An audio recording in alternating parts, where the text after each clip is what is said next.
Fabiana Fornara es argentina, vive en París. Con ella, Gustavo, conversamos, nos va a dar un panorama acerca de todo esto que estábamos introduciendo en nuestro comentario. Así que, si te parece, vemos la primera parte. Claro, ¿Dale? sí. Dale. Vamos. Bien, vamos a saludar a Fabiana Fornara, que está en París. Ella es argentina. Sabemos la situación que se está viviendo por estas horas en Francia, por estas semanas en Francia, después de la decisión del presidente Emmanuel Macron de avanzar en la reforma jubilatoria. Fabiana, gracias por atendernos y contanos cuáles son las últimas novedades que están sucediéndose allí en París y en Francia toda. Y bueno, después del jueves a la noche, que fue una noche bastante complicada, digamos que después de la manifestación hubo varios disturbios en distintos barrios de París, digamos que hay una tensa calma, podría decirse. Ahora la cosa está un poco más tranquila y bueno, y se llamó a una nueva manifestación el martes. Esta moción de censura que superó Macron, ¿puede reeditarse? ¿Puede volver otra vez a convocarse al Parlamento para que analice la conducta del presidente, en este caso el jefe de gobierno, ¿no? Claro, presidente. En teoría no. Sería muy extraño que eso suceda, nunca sucedió, o sea que realmente sería muy raro. Ahora las opciones, lo que queda para hacer, que lo que estábamos escuchando ahora, que probablemente no se haga, ahora está en revisión constitucional, digamos, el Consejo Constitucional, que es el que tiene que decir si es o no constitucional la ley. Normalmente va a decir que es constitucional, y lo que quedaría como opción es un referéndum. Pero el referéndum, si se hace recién el año próximo, porque no se puede hacer en el año que la ley fue votada. Hay que convocar a firmas, que la cifra es bastante alta, para que el pueblo diga que sí quiere ir a un referéndum, y después se tiene que organizar. O sea que todo eso sucedería el año que viene.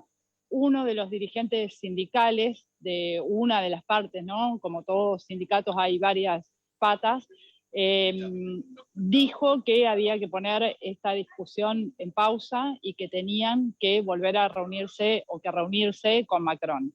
O sea que es la primera voz que escuchamos que pone, por llamarlo de alguna manera, un paño frío o un llamado a diálogo, que esto tendría que haber sucedido antes, y bueno, sí, pero si sucede ahora no está mal. La discusión sobre la edad jubilatoria es una discusión que se tiene que dar y se va a dar, porque hay un aumento en la expectativa de vida muy considerable, porque además hay una caída fortísima en los nacimientos, con lo cual las proyecciones a futuro es que la población activa no pueda sostener los sistemas previsionales en ningún país del planeta.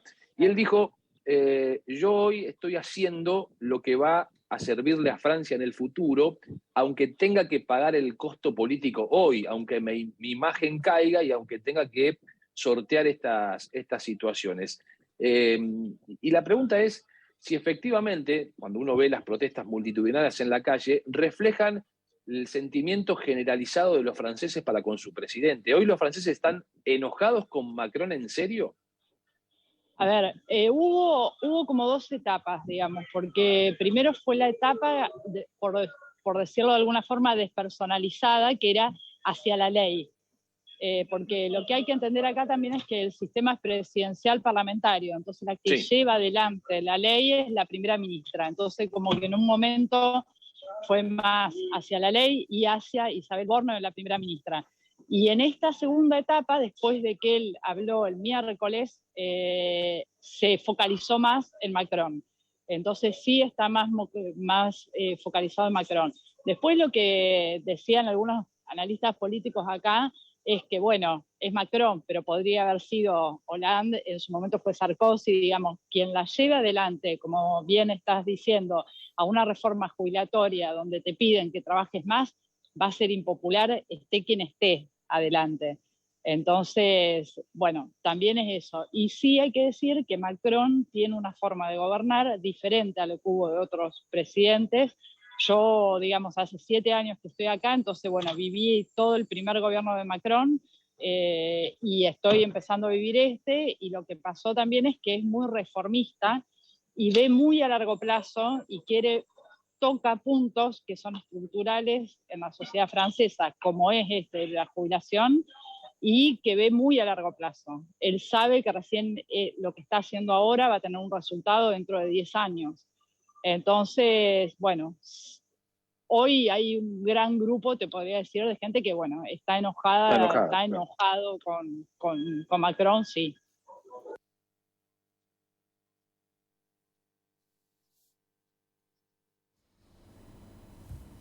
Bien, Gustavo, ya vamos a seguir con este tema, pero ahora pasamos a otra protesta porque en Israel se suceden y son muchas y también muy importantes. Sí, de muy alta complejidad, por cierto, teniendo en cuenta que lo que está pretendiendo llevar adelante el premier Benjamín Netanyahu, que hay que recordar que hace muy poco ha ganado las elecciones y está buscando, dentro de ese esquema de derecha y de izquierdas en el mismo Israel, lo que está buscando es restarle poder a las izquierdas dentro del seno del gobierno y posicionar un poco más a la derecha que él encabeza. ¿Qué sucede? Bueno, pretende hacer una reforma judicial.